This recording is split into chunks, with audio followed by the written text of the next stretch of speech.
সকলকে স্বাগত জানিয়ে আমি আজকের ভিডিও শুরু করছি।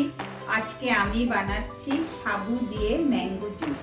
তার জন্য কি লাগবে প্রথমে আমি সেগুলো বলে দিই। লাগছে তো আম, আমি কেটে নিয়েছি, ধুয়ে কেটে নিয়েছি, আর চিনি, আর এখানে সবজি ভিজিয়ে রেখেছি, আর এখানে সাবুদানা আমি 2 ঘন্টা আগে ভিজিয়ে জাল দিয়ে তারপরে ওটা ছেঁকে নিয়েছি, ছেঁকে এরকম হয়েছে, আর দুধ আছে, এই তো, আর চিনি। এখন আমি আমটা পিষে নেব, পেস্ট করে নেব।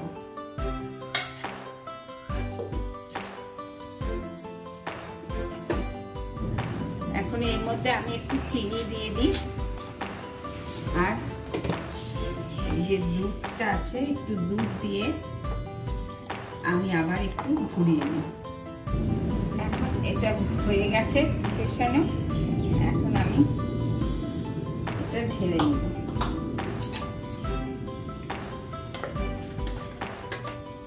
এর মধ্যে আমি একটু সাবুদানাটা মিশিয়ে দেব।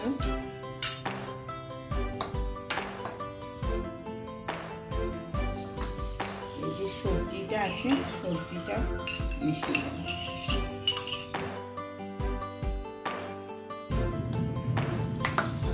এখন আমি এই গ্লাসের মধ্যে ঢেলে নেব, নিচে একটু সাবুদানা দিয়ে দেবো।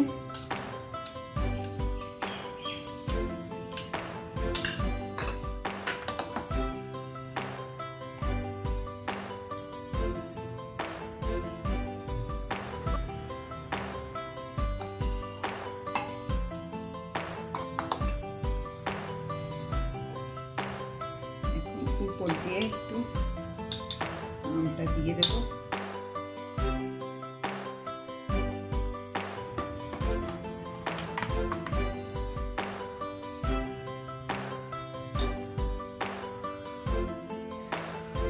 এইভাবে রেডি হয়ে গেল আমার সাবু দিয়ে ম্যাঙ্গো জুস। আপনারা এইভাবে ঘরে বানিয়ে খাবেন। ভিডিওটা ভালো লেগে থাকলে please like, share, comment, subscribe করবেন, আমার পাশে থাকবেন।